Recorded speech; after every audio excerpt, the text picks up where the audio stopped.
Саламатсыздар ма балалар? Бүгінгі өтетін сабағымыз 52-ші сабақ. Және де бүгін соңғы тапсырмалар өзіңді тексер. Және бүгін сен өзіңнің бөлім бойынша жетістіктеріңді тексересің. Бірінші тапсырма. Білу. Дөңгелектердің боялған бөлігін көрсететін бөлшекті жаз. Біздің өтіп кеткен тақырыбымыз бірінші шеңбер 4-ке бөлінген. 4-тен 3 бөлігі боялған. Екінші шеңберіміз 5-ке бөлінген, 5-тен 2 бөлігі боялған. Үшінші шеңберіміз 6-ға бөлінген, 6-дан 2 бөлігі боялған. Төртінші шеңберіміз 9-ға бөлінген, 9-дан 3 бөлігі боялған. Бесінші шеңберіміз 10-ға бөлінген, 10-нан 6 бөлігі боялған. Алтыншы шеңберіміз 11-ге бөлінген, 11-ден 8 бөлігі боялған. Дәптерге мұқият жазамыз. Және түсіну. Фигуралардың суретін дәптерге сал. Олардың бөліктерін берілген жазуға сәйкес боя.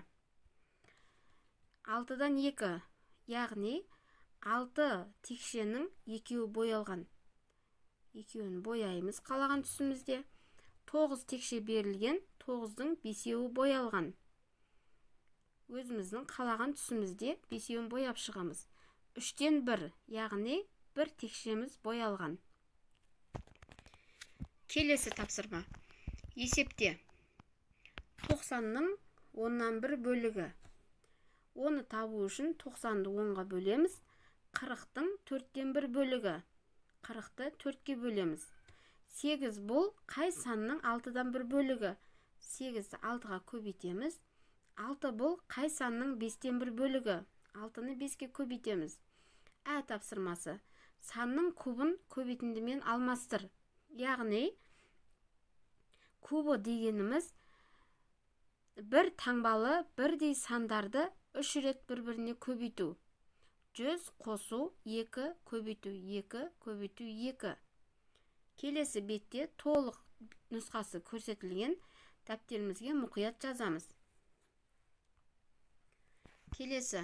Есептің шартын оқы. Есепке дұрыс сызба таңдап оны шығар. Таспаның ұзындығы 10 метр. Оның 5-тен 1 бөлігі қиып алынды. Неше метр таспа қиып алынды? Бізде 2 таспа берілген. Біріншісі 1, 2, 3, 4. Яғни бізде бұл дұрыс емес. Екінші 1, 2, 3, 4, 5. 5 бөлікке бөлінген, яғни енді 10-ды бөлеміз 5-тен 1-ге. Тең 10 бөлу 5 көбейту 1 тең 2. Бізде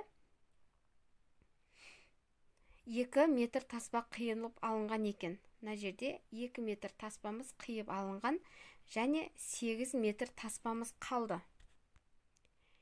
Келесі тапсырма. Мәтінге сұрақ ойластыр, есеп құрастырып, оны шығар. 3 көйлек тігу үшін 27 метр матаның 3-тен 1 бөлігі қиып алынды.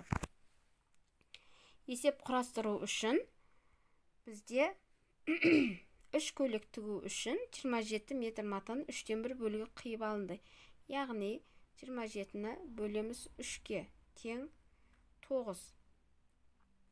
Қанша метр мата қиып алынды? 9 метр мата қиып алынды. Тапсырмасын осыған қарап өзіміз шығарамыз. Келесі тапсырмамыз. Оқушы есеп шығарды. Боялған ұяшық дұрыс толтырылған ба? Тексер. Бұл жерде жалпы массаның формуласын қолданамыз. Ол үшін біз жәшіктің массасын тауып алуымыз керек бірінші. Жәшіктің массасын табу үшін жалпы массаны санға бөлеміз.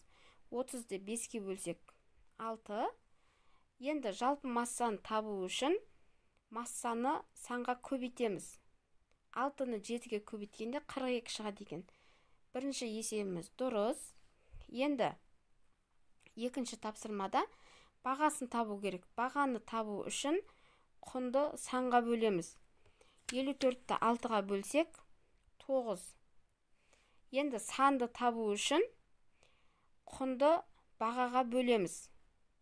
81-ді 9-ға бөлсек 8, яғни бұл дұрыс емес. Дұрыс нұсқамыз 9 болады.